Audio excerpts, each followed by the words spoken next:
on the NDTV Property Awards 2014. With close to 600 episodes under our belt, the property show has become the viewers and the industry's trusted brand for real estate programming. So when it was about our biggest night of the year, the annual NDTV Property Awards, the who's who of the real estate industry was in attendance. Bringing you special highlights from the Property Awards. First up, veteran property developers of India engage in a freewheeling conversation with Minister of State for Housing, Babu Supriyo, and NDTV Group CEO, Vikram Chandra. Now let me turn to the doyens of real estate and say, is there anything else that you really want to ask the minister, or can we just get him to sing something else? Mr. Hiranandani. I've just been in the industry for only 35 years. And it's always been my dream to do what Mr. Modi has said, which is really get housing for all. And we've really worked on it. And every time I got a project and wanted to do affordable housing, at the time, something or the other happened which made it unaffordable in order to do it. Today, when I make a house which is affordable housing, about 32% of that cost is taxes, whether it's direct, stamp duty, this, that, and the other. In all the other things, you give tax benefits for IT, for hotels, industry, except घरों के लिए सब महंगा बनाते जा रहे हैं. So I want you to communicate to the Honorable Prime Minister, Mr. Venkaiah Naidu ji, and Arun Jaitley Sahab, that yes, you have said both in the manifesto and on Red Fort, and in the budget of India, Mr. Jaitley said that we want to make 4 plus 2 crore houses. But what really happened in the rest of it, in terms of the rest of the budget, the only thing he did was increase the taxes. The local authority has increased taxes. Recently, the Municipal Corporation of Greater Mumbai has increased the cost of TDR, cost of fungible, cost of everything. Today, for all the housing that is there, there's nothing I can sell less than 10,000 rupees at least in the city of Mumbai if I take TDR from the corporation. I'm now 65. This week I'm 65. You can wish me happy birthday, sir. Happy birthday. Happy birthday. I hope that with Mr. Modi's aspiration and our promise that we will support wholeheartedly. Ladies and gentlemen, do you agree with that? Yes. If we can wholeheartedly support Mr. Modi, Mr. Venkaiah Naidu and Mr. Jaitley, we need to actually sit down and say, all these wrong things which are there can change the future. And the people who live in slums will get houses. I promise you, we can do it. And we want to do it. But nothing has happened in the last 6 to 9 months. And I repeat, nothing in terms of incentive to private people to do it. I understand the government is going to do a lot and it will happen. But I am passionate about the fact that we must achieve it. And in the last 5 years of what I want to be, I want to get into this in a much bigger way. And whatever support I can give personally, Niranjan Hiranandani or my companies, and I promise you on behalf of so many of my friends over here who are colleagues with me, small, big, and all, those who have been just in the year, and people like Mafat Raji, who has been 40 years in the industry, is also here with us, and all these giants. Right. We want to do it. I promise you, we want to sing as much as you are singing and be able to stand on the platform and say proudly, I did it for India and I did it well. So I'm saying it because I want to do it, sir. Let me tell you one thing, sir. I just want to make it very short.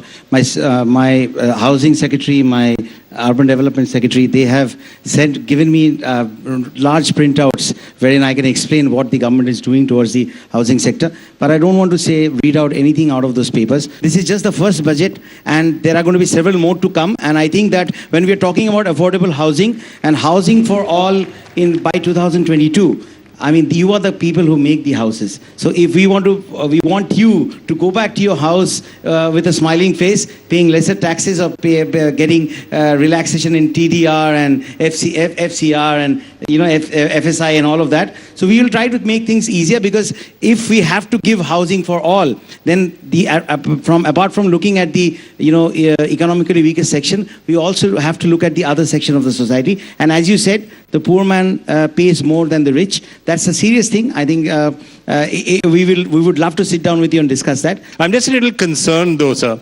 You said that the rich are not being taxed that much. You may well have a tax coming. That loophole could be plugged not by reducing taxes in the other way, but they say, oh, we forgot to tax those guys, so let's come in and do it. No, it's not about that. It's about a differential which is unfair, unjust. So the differential will normally be plugged by taxing. In spite of the fact that they know it, they are not removed it. The fact is not the fact that something is wrong. I can understand if something is wrong, but they know it's wrong and they still continue to do it. That's upsetting. If I don't know something is wrong and I do some wrong, you'll have to forgive me. But you got a chance on Monday now to try and fix it. Okay, thank you. Let's have from you some thoughts about the sector. They were there for 10 years till 9 months back. It has just started. 9 months is as long time you take to deliver a baby. So let's start from Monday. You're most welcome. We'll start it from there. I assure you. Any thoughts and suggestions that you may have? I will just build on from what Niranjan has been talking about. The other serious concern which all developers share is that the approvals. We are talking about building 4 crore homes and 6 crore homes by 2022. Now, do we have a mechanism for approving so many houses first of all? That's the biggest challenge. Why not we simplify the whole process, make the rules very, very simple, and delegate the powers of approvals to architects and engineers, professionals. They can approve, issue all approvals. Forget about why not we remove this GIA clearance? In metropolitan cities and urban areas, what is the ecosystem? Ecosystem is for the people to work, live and play. And where is the environmental impact by building homes in metropolitan cities and urban areas? Right. Irfanji, let me get your comments and I'll get the Minister to speak. As I said, and both my friends have actually said the same thing. The most deficient thing in our industry, what we lack is trust. If we, as an industry, build trust with our customers, build trust with our contractors, build trust with the government, and it is reciprocated in that manner, I believe there's going to be a sea change. Now, like Niranjan said, he's been in the industry for 35 years. I too have been there for almost or more than 30 years. I've seen the complete change that is happening. I've seen India growing, I've seen the scale growing, I've seen the volumes growing, and the demand growing. Now, how is this happening? How is this change taking place? Now, in spite of all the negatives that we have, the demand is there, the requirement is there, because today the country has come on its own. Today we have huge job creation. Right. And now with the new government and talking about manufacturing, creating more jobs, make in India, I believe the urbanization is going to change from 35% that what we have to almost 55-60%. That means there is so much more pressure on our cities. There's so much more pressure on creating more and more homes. Otherwise, our cities will turn out to be large slums. We cannot afford that.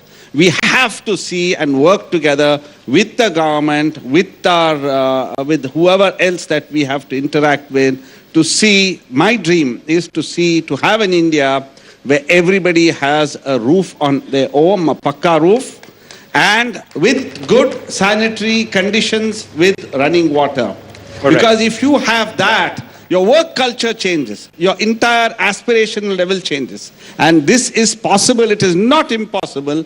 I only believe that we have to have that commitment, we have to have the desire, and we will do it. Another thing that happens, you see, this word affordable is tossed many, many, many times. Now, what is affordable is the question. Today, you asked me 5 years ago, it would have happened even to Niranjan, but 10 years ago, when we built a home in Bangalore and sold it 10 years ago for 20 lakhs, At that time, we thought that, it was something that was very, very affordable and everything else. But that same apartment, 10 years later, it's more than 2 crores. So you are creating wealth, you are making people more and more stronger if they invest in their own house. So that's the clear message. If you have a good system where our customers get proper approved loans and lower interest rates, tax rationalization where you don't pay 30-40% tax and everything else, I think we've got a renaissance happening. And now with the minister telling us, look, come and see me on Monday morning, let's have a change, let's have a talk and see how these things can change.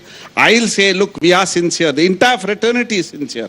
Let's work together. I think things can definitely improve. Right.